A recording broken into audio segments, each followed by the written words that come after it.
Clash of Clans is a real-time strategy game in which you design and build your own medieval village, populated by bloodthirsty barbarians and wizards. Fend off raiders, battle against players worldwide, and forge powerful alliances with others to destroy enemy clans. Millions of people are playing this free-to-play game right now and enjoying every minute of it. With that being said, here's 7 things that you probably didn't know about Clash of Clans.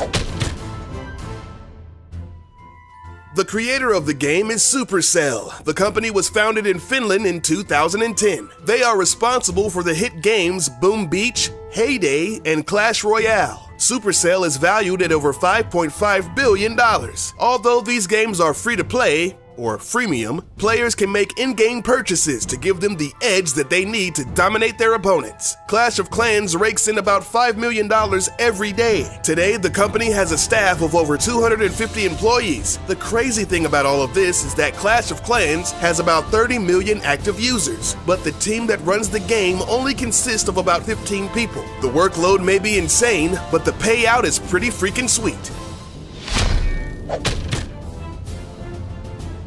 Surprisingly, the game earns most of its revenue from the top 10% of players. Elite players know that the only way to stay on top is to shell out some big bucks. Players are incentivized to pay for wall upgrades, gold, elixir, and expensive archer towers, because if they leave their bases unattended in real time, other players can come along and attack them while they're away, losing trophies and resources. A Clash of Clans player named Panda spent over $7,000 in a single month, and at one time, top Clash of Clans player Jorge Yao spent $250 a week on gems.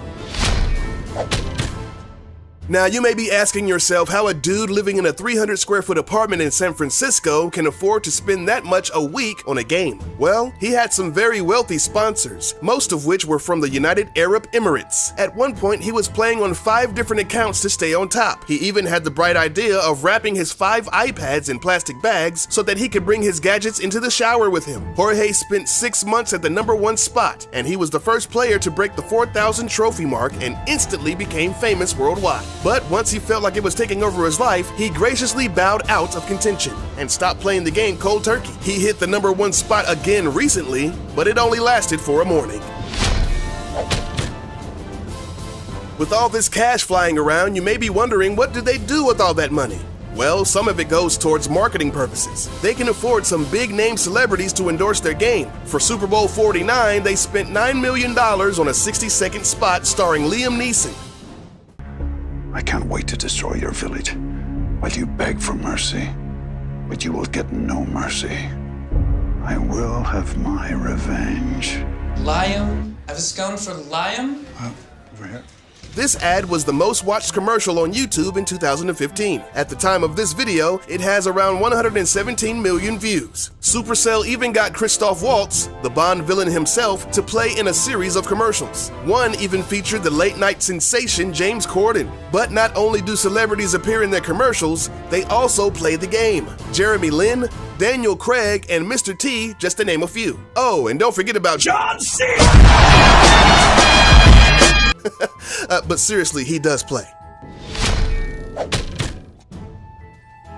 Speaking of Mr. T, Supercell is obviously fans of the Fool Pitier himself. So much so that the Pig Rider is modeled after him. The distinctive mohawk and beard is a dead giveaway. The only difference is the voice.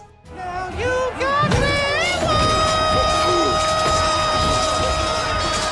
I'm not sure why the Hog Riders need to have such high-pitched voices. In the past, Mr. T has lent his likeness to other games. At one point, he was a spokesperson for the World of Warcraft game.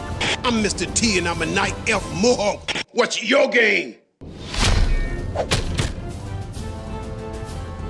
Another highly beloved character of the game is the Pika. This seemingly unstoppable force has the strongest armor of any elixir-based troops and the highest damage of any normal unit in the game. The letters P-E-K-K-A don't officially stand for anything in particular. Supercell held a Facebook contest in August of 2012 to see who could come up with the best written-out name for Pika, as judged by the number of likes. The name, Perfect Enraged Knight Killer of Assassins, was the winner. But what is a Pika? A knight? A samurai? A robot? No one knows. But the mysterious and dangerous Pika is a girl. On one of the loading screens, there's a tip that reads, "The armor on Pika is so heavy that spring traps do not work on her." Now, some may say that calling a Pika a her is the same as christening a ship as a she, but honestly, at the end of the day, it doesn't matter what gender Pika is. It's still badass.